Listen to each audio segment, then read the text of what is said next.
एक 74 साल का बूढ़ा आदमी देश हित में अपने शौक पूरे करने के लिए विदेशों में मेडल बटोरता घूम रहा है और हम हाथ पर हाथ धरे बैठे हुए हैं।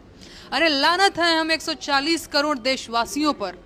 क्या हम अपने परिधान मंत्री को उसके महान कामों के लिए 10-20 पुरस्कार भी नहीं दे सकते? मैं इस देश की जनता से निवेदन करती हूं कि साहेब के लिए कुछ नए पुरस्कारों का सृजन करें। साहेब और उनकी पार्टी ने देश से लोकतंत्र के उन्मूलन के लिए कितना प्रयास किया।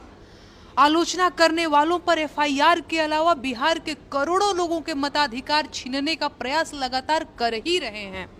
क्या हम सभी देशवासी इन प्रयासों के लिए साहेब को लोकतंत्र मर्दक की उपाधि से सम्मानित नहीं कर सकते? ये अवार्ड आपको और केचुआ को साथ साथ लेना होगा। मणिपुर सुलगता रह गया और आप विदेशों के चक्कर काटते रहे। बेटियों को नंगी करके उनकी परेड निकाली गई और आप बेटी बचाओ का नारा लगाते रहे, लेकिन आज तक मणिपुर नहीं गए। ऐसे में मणिपुर विनाशक के उपनाम पर आपके अलावा और किसका हक हो सकता है? देश का गौरव रही तमाम सरकारी कंपनियों से लेकर आम जनता के पैसों से बने एयरपोर्ट और रेलवे स्टेशन तक आपने जिस तरह कौड़ियों के दाम पर बेच दिए, नटवर लाल स्मृति सम्मान के हकदार सिर्फ और सिर्फ आप हैं और कोई नहीं।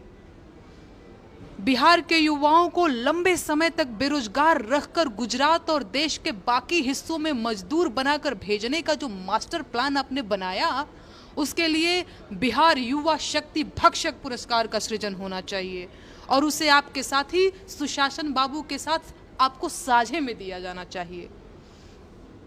आपके शासन काल में बलात्कारियों का जिस तरह मनोबल बढ़ा और आपकी पार्टी के नेताओं ने जिस तरह के कारनामे किए, बलात्कारी बाबाओं को जिस तरह पेरोल पर रिहाई मिलती रही, उसके लिए बलात्कारी रक्षक पुरस्कार की शुरुआत भी की जानी चाहिए। अग्रिम बधाई। अल्पसंख्यकों के खिलाफ जिस तरह से आतंक का माहौल बनाया गया, अफवाहें उड़ाई गई, उनकी लिंचिंग की गई, उनके धर्मस्थल तोड़े गए, देश के लिए उनके बलिदानों को नजरअंदाज किया गया, उसके लिए एक विशेष अल्पसंख्यक हंता पुरस्कार का गठन जरूर होना चाहिए। लेकिन ये पुरस्कार आप दोनों को, मतलब समझ रहे हैं ना, आधा आधा बांट कर लेना पड़ेगा। सॉरी। पुल विध्वंसक पुरस्कार पर भी तकरार हो सकती है। अभी 3 दिन पहले तक सुशासन बाबू ये पुरस्कार 5/1 से जीत रहे थे, लेकिन बड़ोदरा पुल गिरने के बाद से आपकी दावेदारी मजबूत हुई है, क्योंकि मौतें इसमें ज्यादा हुई हैं। इसके लिए सबसे तेज चैनल वालों से वोटिंग करवा लीजिए। ईवीएम से काउंटिंग करवाएंगे तो आपके जीतने की संभावना बढ़ जाएगी, तो आप देख लीजिए।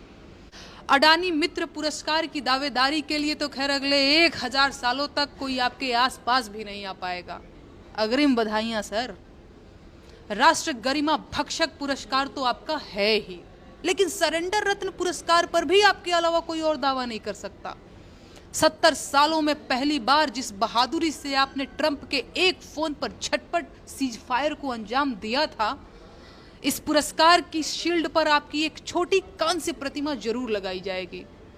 लेकिन भ्रष्टाचारी उद्धारक पुरस्कार आपको और ईडी को साझे में दिया जाएगा। विदेश जाकर मेडल बटोरने में कुछ नहीं रखा है। आत्मनिर्भर बनिए सर। आपके प्रशंसक सोचने समझने की ताकत खो चुके हैं। उनका दिमाग अब ऑनलाइन सट्टे के अलावा और कहीं नहीं लगता। आपको पुरस्कार पाते देख वो खुशी से झूम उठेंगे, जयकारे लगाएंगे आपके।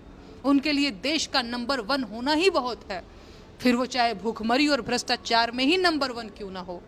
आप कुख्यात हैं या विख्यात, इससे उन्हें फर्क नहीं पड़ता। बस अखबार में आपकी फोटो आनी चाहिए। देश का सम्मान बढ़ा है या अपमान हुआ है, उन्हें इससे कोई लेना देना नहीं है।